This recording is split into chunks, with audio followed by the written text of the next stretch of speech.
Alright, ladies and gentlemen, we are still going. This is part number 3 of The Artist's Mind, episode number 2. My name is Phil Bailey, architect major at Academy of Art University, and we are talking about productivity. We're talking about MMP, which is Mastering Modern Productivity, how to increase your productivity in college, how to prevent yourself from burning out. And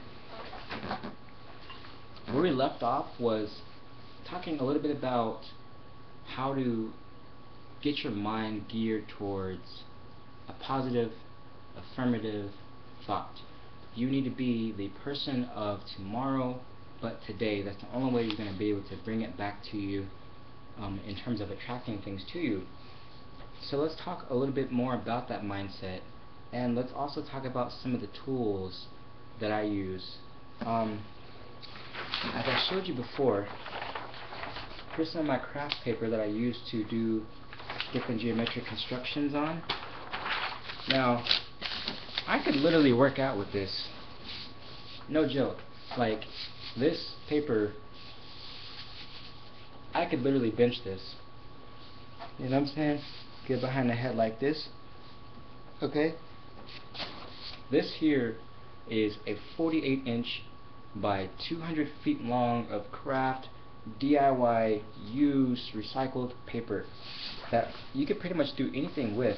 And guess what, guys? It was only 20 bucks. Oh, wow. Yes, that was very heavy. I'm getting a bit warm. Yeah, so let's go ahead and continue. So more about this mindset, more about these tools to use. What I want you guys to really focus on is when you're in class.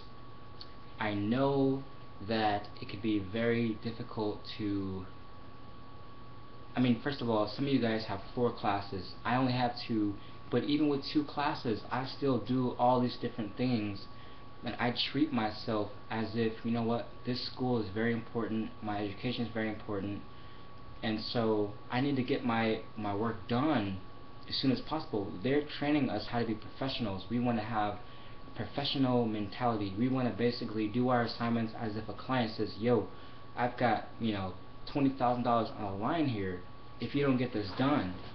That kind of mindset will keep you on your toes.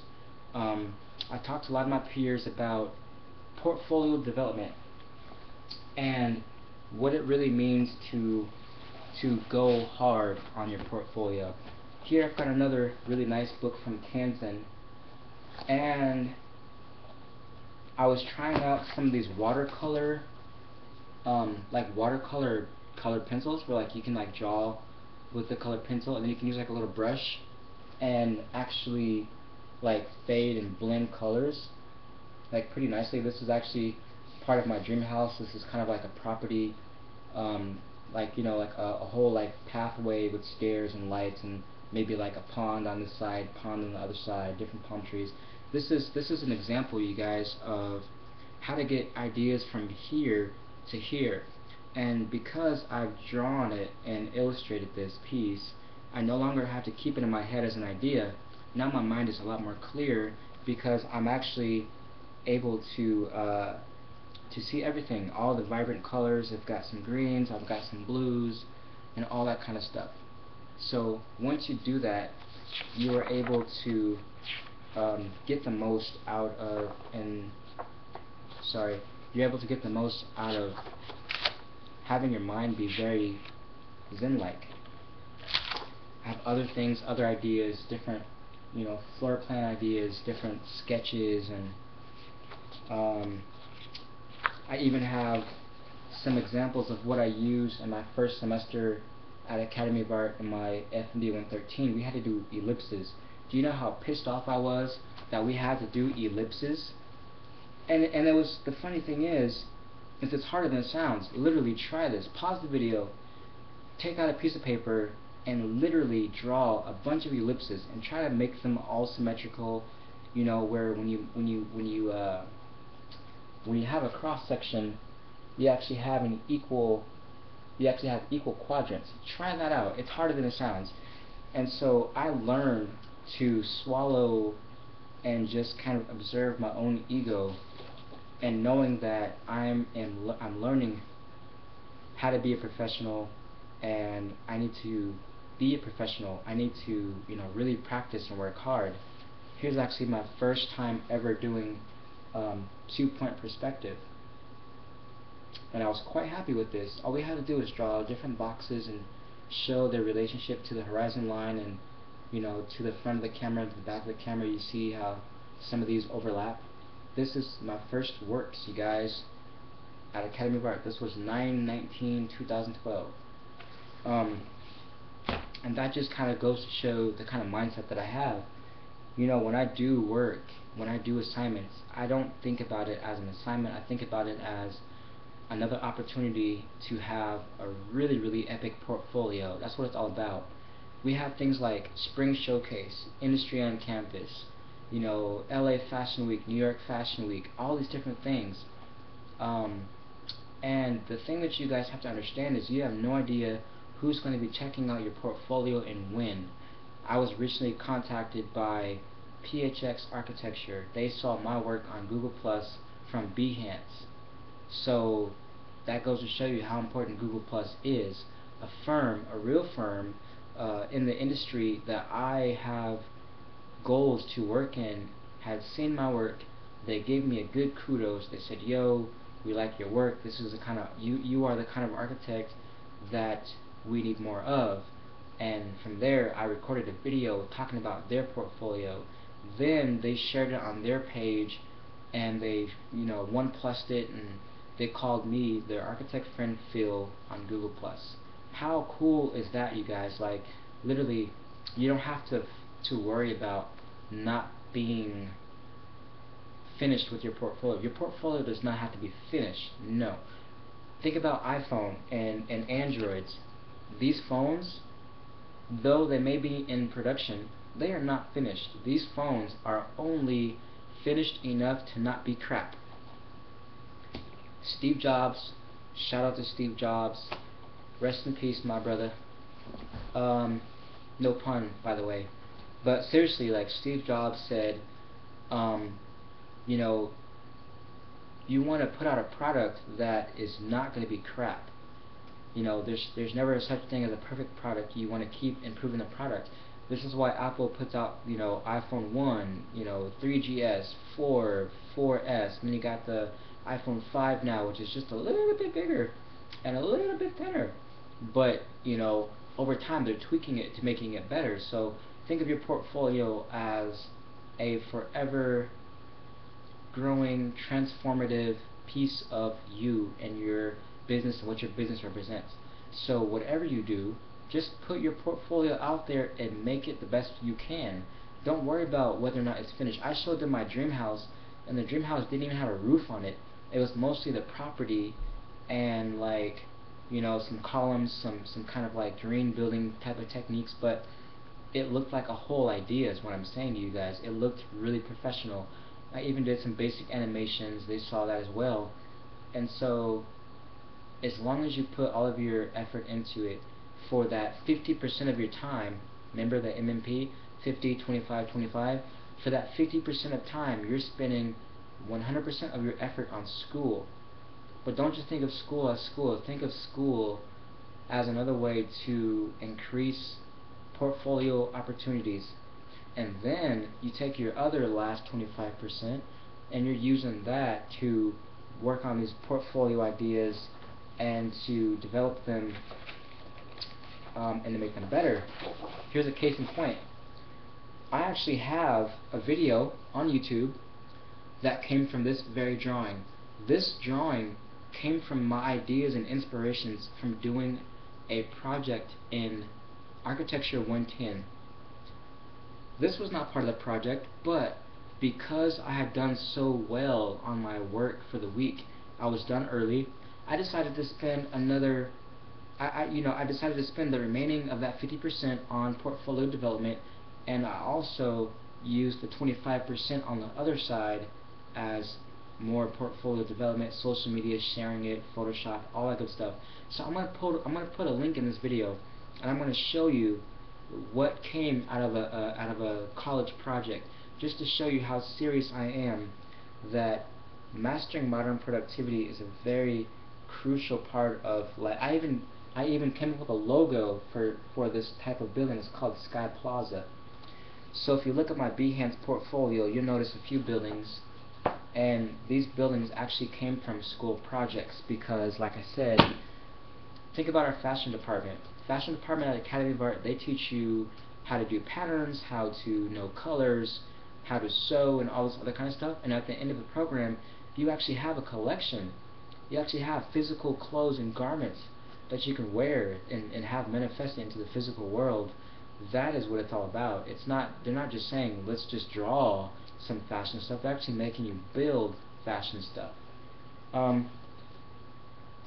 So real quickly, as I'm going to end it here, I just want to show you a few more examples of some of the tools that I use. We've already seen different drawing books. You've already seen my catalogs and other kind of drawing notebooks, but something else that I use is my Wacom Induus. This is my baby right here. This was $1.99. This is a Wacom Induus 5. It was a very good investment, and I have a pen, and I can draw with it. I can do like airbrush type things with it. I've got more little points in there. It's got a nice little holder. I can put it on my desk. Like I said, I use my Androids. I have different programs like Autodesk Sketch, Evernote to take notes. I can record a voice note and be like, hey, I'm in a meeting with this person. Hey, person, how are you doing? She's like, oh yeah, I'm doing good. Or he's like, oh yeah, I'm doing good. Thank you very much. You talk about some business ideas. Then you have a Evernoted business meeting that it will be synchronized to the cloud, which means on the internet. You can access it from computer here, on the phones, on the tablets. It's all good. Here's a really quick example of a project that I did in Architecture 110. This was, we had to design 2 rooms. Now, I didn't like this project. I said, what the hell are we doing? This is 2 rooms. 10 by 10 at that. It's a very small room. I didn't like it. But I said to myself, Phil Bailey, architect of Modern Masterpiece Design Firm, I'm a professional. What the heck would I do? My client comes to me and says, yo, I've got 2 spaces, 10 by 10. 2 10 by 10 spaces. One is the indoor space, which is here, and then you got an outdoor space. And long story short, this is a model that I made of that space.